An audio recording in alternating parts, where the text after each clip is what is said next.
Um, Also, to make things even more complicated, at one point, Adam Kesher sees the mafia guys. And they do a zoom in on his eyes, like, and he's like, oh, and then they zoom in on his opponent's eyes. That's something from cowboy movies, Clint Eastwood, spaghetti westerns like Fistful of Dynamite or Good, the Bad, and the Ugly. That zoom in on the eyes is the sort of intense, you're my enemy. Again, this is not a cowboy movie, so why are we doing cowboy movie camera work? Um, this movie just the whole start of this movie is so radically disorienting on so many levels. There are overhead shots of the city, and there's just like weird humming underneath, and I don't know, is that humming the characters can hear? Is that just for me? I'm confused. Why is there like a rumble and a hum and weird sounds? Other disorienting sounds. The guy who brings the espresso in to the mafia guys has extremely loud pants. His pants rub together. His legs rub the pants together, and it makes this, I don't know, it's a pant rubbing sound, but it's very loud, in like a weirdly distracting way. And I realize some of you guys are watching these movies on your phones and you don't have the best sound system, but like it's always sort of weirdly disorienting details. Not to mention the fact that like when the guy doesn't like the espresso, he spits it out like the critic from Ratatouille or something. The key thing in the scene, though, is how terrified the sort of studio bosses are by the two Italian brothers. One of whom spits out the coffee. That indicates how powerful they are, right? These guys are shaking in their boots because the guy doesn't like the espresso. Um, all right, um, and then we get Rourke, who somehow is listening in on all of this. And Rourke is the guy in the chair in the very big empty room with the red curtains. Um, Again, David Lynch puts little details that are disorienting. See, most movies want you to know what's going on. They want to make it clear and easy for you. This movie has a lot of odd details, as well as just being an odd movie generally. But like, take Rourke, for example. You see him and you instinctively feel there is something wrong with that guy, but it's hard to explain why. You can't, uncanny. It's something uncanny about him. He looks normal, but also not normal, and it's hard to grasp what's going on there. And I can tell you how David Lynch achieves that. The actor playing Rourke is a little person, like the little people who play the Munchkins in Wizard of Oz. But what David Lynch has done is he's taken this little person and he has put the little person's head into a contraption that makes him look like he is 6 feet tall and sitting down in a suit. But the way they did that was it's just a little person's head on like a fake body. But it gives the thing is that you see his face and it doesn't quite fit the body he's in. But it's hard to figure out what's causing that to happen. Um, Again, very disorienting, won't let you relax. Um, you're constantly trying to figure out these oddball things. He's also so powerful, that he doesn't have to speak.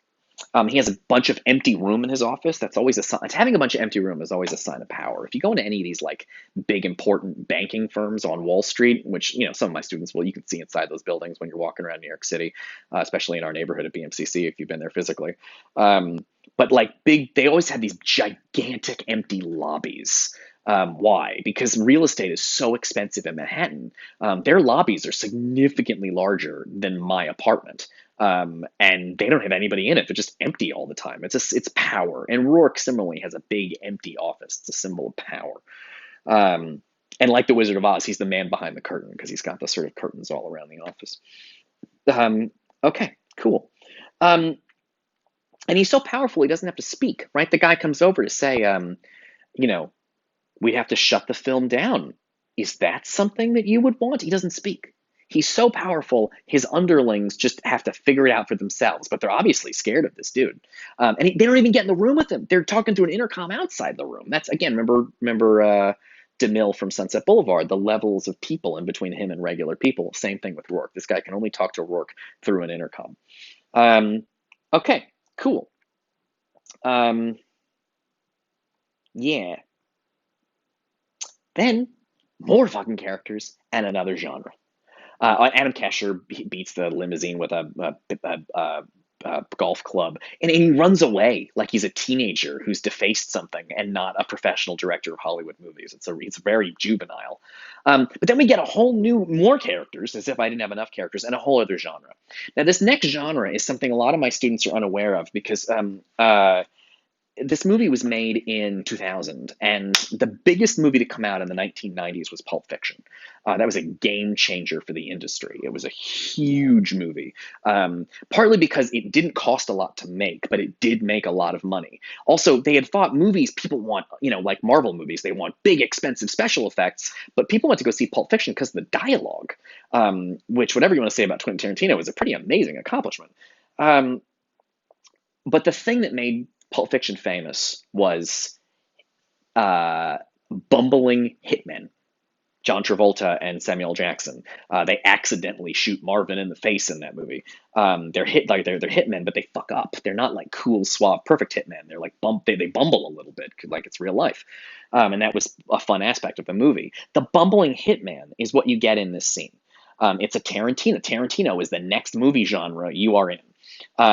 Because he shoots this guy, weird detail where the hair suddenly instantly dries and sticks out like this, and then he puts the gun in his hand to make, because he's stealing this book that's important, and then he puts the gun in his hand for a suicide to make it look like suicide, and he shoots through the wall and he shoots this woman. And then he goes over to that woman. He's like, I got to deal with this now. So he drags her in the office to kill her. And there's another guy who sees him. And then he has to talk that guy into coming into the room. And he kills that guy. And by the way, it's a hilarious scene. But I'm gonna put the camera down to do this. But then he kills that guy. And then he shoots the vacuum cleaner. And the way he shoots the vacuum cleaner is hilarious. He does this. First of all, you can't just turn the vacuum cleaner off by walking over and switching off. You got to shoot it, like, because you're a cool guy and you only do cool stuff, and cool guys just solve all their problems with guns. Like, David Lynch is almost making fun of the cool guy with the gun, in these kind of the assassin or whatever. But it's stupid, right? He shoots this. He's so dumb and so incompetent. And he shoots this guy, and then he shoots the vacuum cleaner, but he has to look cool while he shoots the vacuum cleaner, and then that sets the fire alarm off, and like it's a whole list of stupid shit because suddenly we're in a Tarantino movie. Yeah, okay, cool. Yeah, I think that's all I want to say about that. I do. The fat woman who gets shot. Sometimes David Lynch likes to put fat women in his movies. He has a kind of freak show aesthetic, and there's something kind of unpleasant. I don't like that he does that. That he seems like he's, I don't know, fetishizing fat women's bodies or something. But she gets him. I kind of like her, actually. She's like, no, no. And she's like really fighting him. She has a lot of force to her. Like, she refuses to simply be killed easily. She really fights. And I don't know. I have a weird amount of respect for that woman. That actress did like a really good job with that part, I thought. Okay, cool. And then we return to Rita. Um, um, yeah, in the apartment. And when we return to Rita, it's like we've come back to a character we already know. So we basically introduced most of the characters we can introduce, but like, holy shit, are we so far into this movie and I still barely understand what's going on. I don't know what the movie's about. Like, I'm waiting for the end of Act 1, right? You introduce some characters and then you give me a thing that will cause the movie to go forward into Act 2, and like, it doesn't occur. We just hang out with these weirdos switching scenes over. It's very, very confusing. Um, uh, we get that same floaty camera with Rita. We get the same sort of serial killer stuff down the hallway that's very strange. There's a really disorienting shot of Naomi Watts, where she's on the phone, and then the camera is headed back to see Rita. But then when the camera gets there, the camera is Naomi Watts' eyes. Like, but we heard, right? She was left on the phone on the couch, but now suddenly she's in the room because, right, Naomi Watts is talking on the phone, and then the camera's winding down the hallway. And then when the camera gets where it's going, it turns out the camera was Naomi Watts' eyes. Like, she was looking, I don't know. It's hard to describe. It's better if the movie's in front of you, but it's disorienting. I thought we left her on the couch and the camera was us. And it turns out when she gets into the room, the camera was Naomi Watts. So I don't know. We'll pick it up in the next video.